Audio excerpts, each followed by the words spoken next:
So in this next module, we're going to talk about writing sentences that are in parallel structure, so using parallelism. And I'll give you an example here to start. I use this example from Strunk and White. Again, I'm going to refer to them a lot today. So here's an example of a sentence that's unparalleled, not parallel.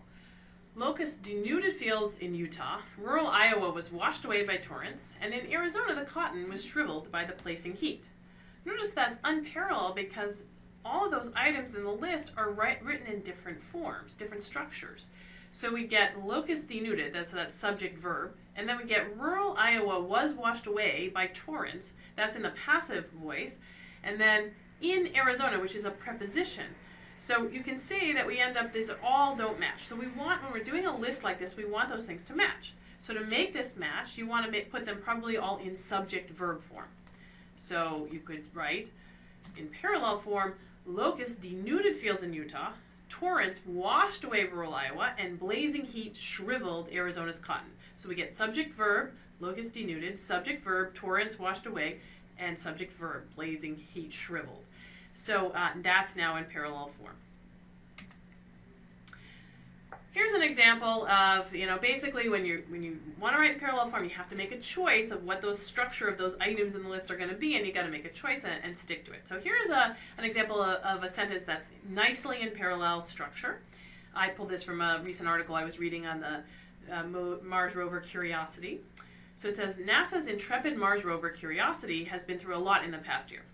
It flew 354 million miles, blasted through the Mars atmosphere, deployed a supersonic parachute, unfurled a giant sky crane, and touched down gently on the surface of Mars. So notice that in that second sentence, it's got a list of things, but they're all parallel. They all follow the same structure.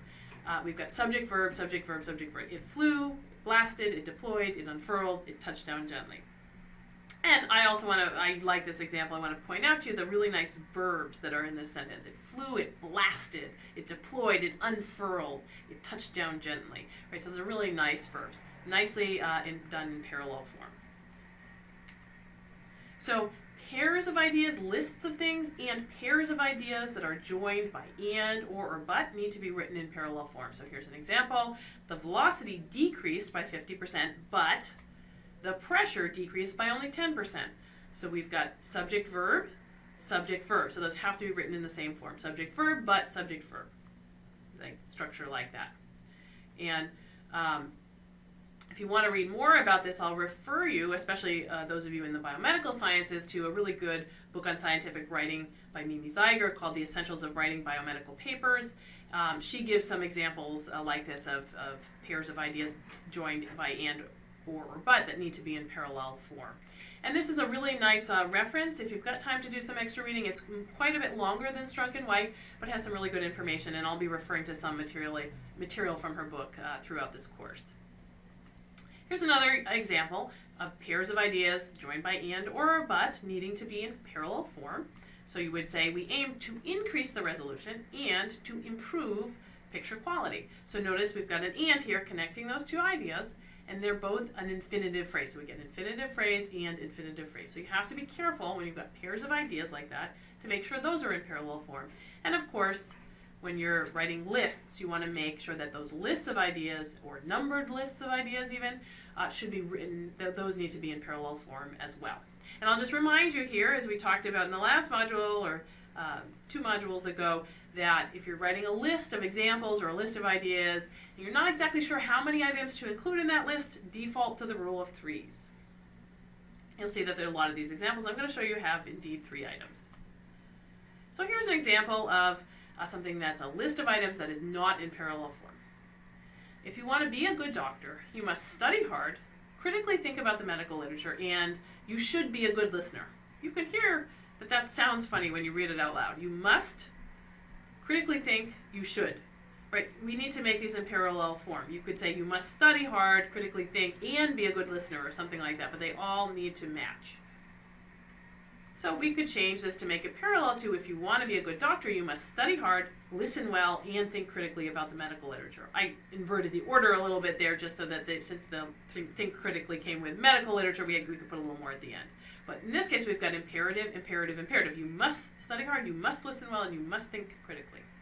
So those are parallel. The other way to restructure this one so that it's parallel would be to turn all of those items in the list to nouns. I don't think this is quite as good, but you could say, and this would be parallel, if you want to be a good doctor, you must be a good student, a good listener, and a critical thinker about the medical literature. So that would work too, because then they'd all be nouns.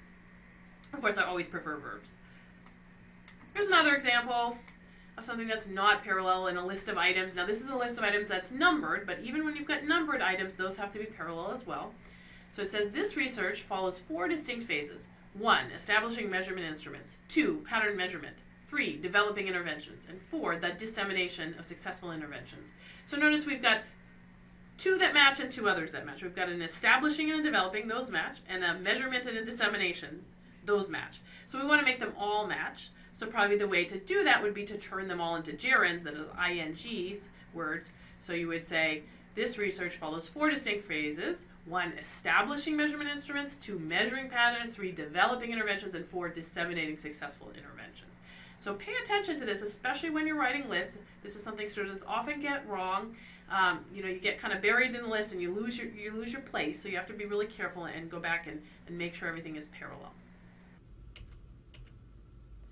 So I'm going to just do one practice example here. If you'd like to test yourself, you might pause the video at this point and see if you can get this one into a parallel structure. If you have less time, I'll just lead you through it and there'll be some more practice examples later. So this one reads, Bates describes 5 principles for the success of decision support systems in clinical settings: speed, real-time delivery, integration into workflow, simplicity, and to avoid data entry.